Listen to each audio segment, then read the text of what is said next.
Hey friends! Today we are looking at the rift between George Harrison and the Hollies.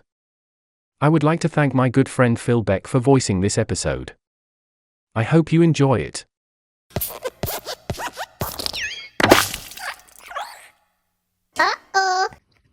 The feud between George Harrison and the Hollies. In December 1965, the Beatles released Rubber Soul, an early glimpse of the psychedelic era to come. The album gathered a robust collection of Lennon-McCartney concoctions, including Norwegian Wood, This Bird Has Flown, Drive My Car, Girl, and In My Life. The album was also home to George Harrison's love song for Pattie Boyd, If I Needed Someone. The track was widely considered Harrison's greatest songwriting contribution to date and caught the eye of established chart topper Graham Nash. On the day of Rubber Soul's release, December 3rd, 1965, the Hollies issued their cover of the single. Sadly, despite receiving royalties from the cover, Harrison wasn't best pleased.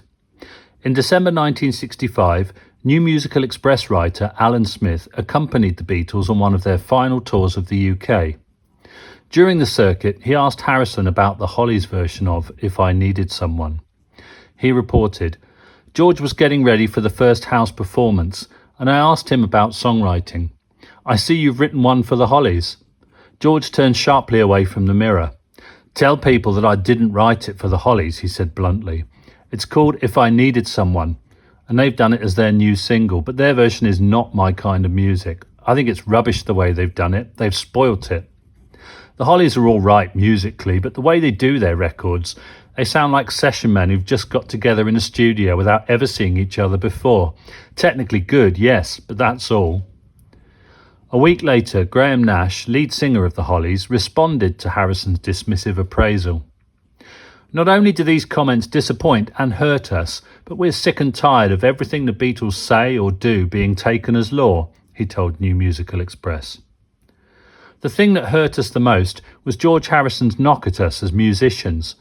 And I would like to ask this, if we've made such a disgusting mess of his brainchild song, will he give all the royalties from our record to charity? I'll tell you this much, we did this song against a lot of people's advice. We just felt that after 9 records, we could afford to do something like this without being accused of jumping on the Beatles bandwagon. We thought it a good song and still do." Adding, "About the crack about us sounding like session men, I suppose he means we don't have any soul in our discs. Rubbish.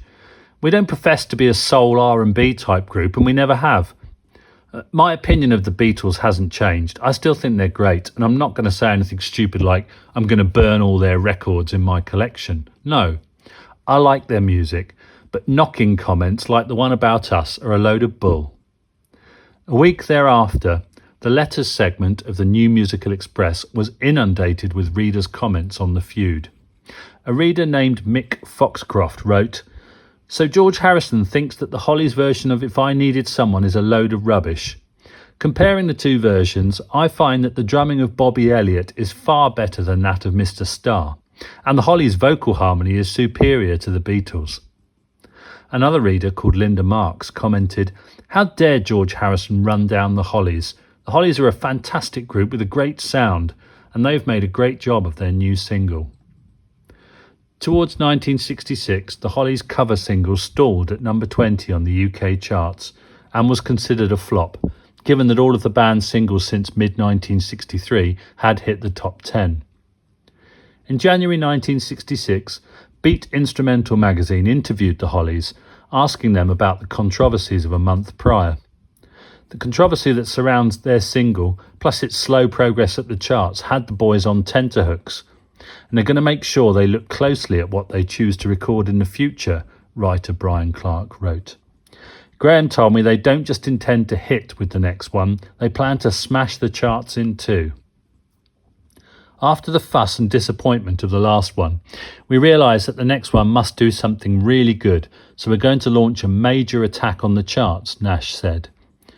"The next song we record as a single is going to be so strong it'll split the top 10 in two. No, seriously, we are determined to find a really strong number, and if it means waiting for months on end, we don't mind.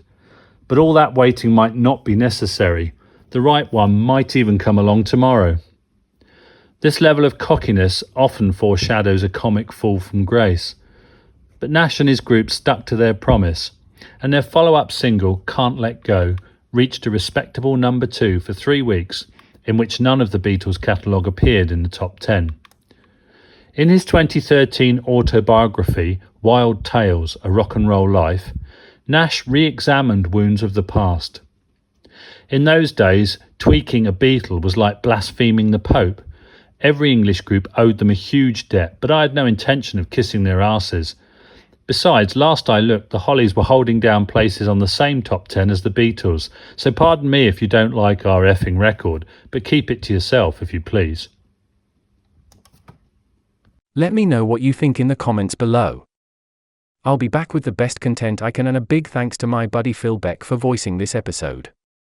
If you would like to voice one for me, please let me know at chinaguitarseptic@gmail.com. In the meantime, take good care.